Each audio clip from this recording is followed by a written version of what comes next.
My designation is Xyler, archival specialist of the 7th class, assigned to the human vessel known as the Wanderer. My mission is simple: observe, document, and survive. Humans are fascinating. They are chaotic, illogical, and possess a bizarre mix of brutal efficiency and baffling sentimentality. Nothing, however, prepared me for the creature they call Fluffy. It began on my 3rd rotation. I was cataloging the ship as nutrient-paced inventory, a task I find deeply calming when Captain Eva Rostova entered the cargo bay. With her was a small quadrupedal lifeform. It had soft, dark fur, 2 forward-facing optical sensors of a startling green hue, and a long, sinuous tail that twitched with an unnerving degree of autonomy. It moved with a liquid grace that defied its seemingly simple biology. "Xyler, meet Fluffy," Captain Rostova announced. Her voice filled with that strange human warmth they reserve for favored objects and creatures. "She's the ship's new morale officer." I accessed my database. Morale officer. A position typically held by a trained psychological professional. This creature, this Fluffy, was a species I had only encountered in human data files. A Felis caudus, a domesticated predator. The files were contradictory. Humans described them as cuddly, adorable, and perfect.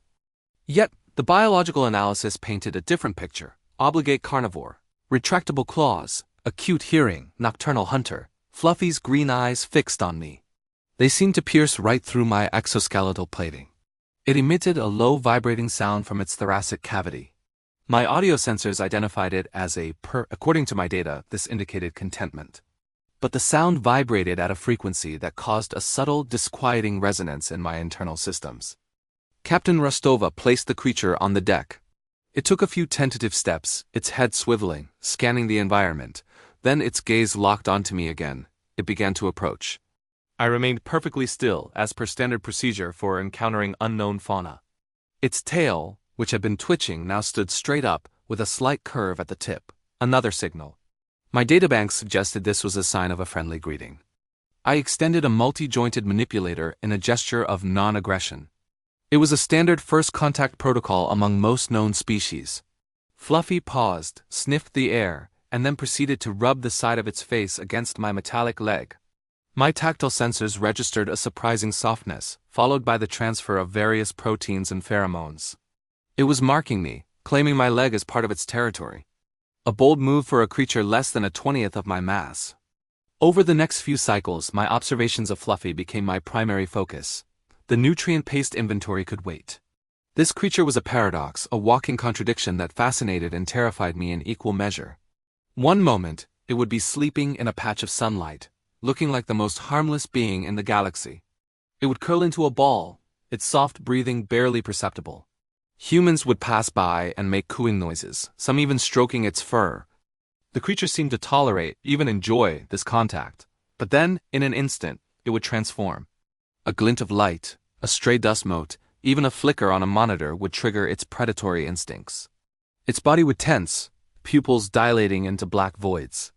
It would stalk its prey with a silent, focused intensity that I had only ever seen in alpha predators from the most dangerous death worlds.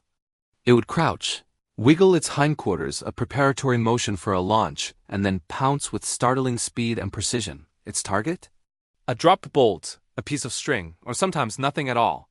It would attack these inanimate objects with a ferocity that seemed wholly disproportionate. I documented an incident where a maintenance drone, a standard BX-7 model, malfunctioned, causing it to hover erratically. Fluffy watched it for precisely 4.7 seconds. Then it leaped. It launched itself into the air, a maneuver that should have been impossible for its size and musculature, and swatted the drone clean out of the air. The drone clattered to the floor, its casing dented.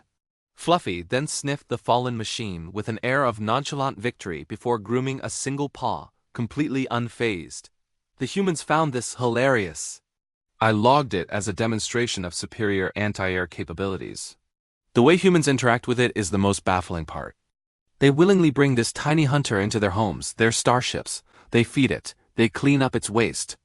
They provide it with comfortable surfaces for its 17 hours of daily sleep. In return, Fluffy offers, what? It does not perform labor. It does not produce any valuable resources. It offers only its presence. And occasionally a dead insect presented as some sort of tribute. One evening, I was calibrating my optical sensors in my quarters.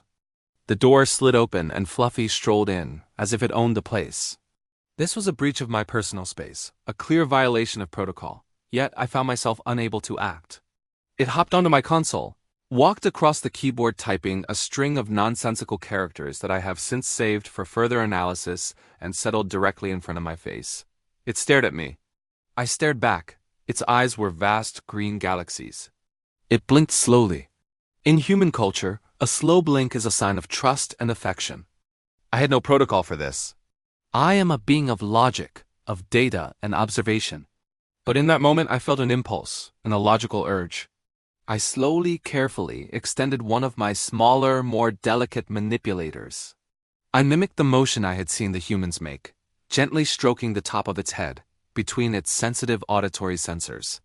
The creature's vibrating purr intensified, growing from a low rumble to a resonant thrum that I could feel through the metal of my own hand. It leaned into my touch, its eyes closed. It was completely vulnerable. This apex predator, this miniature killing machine, was entrusting its safety to me.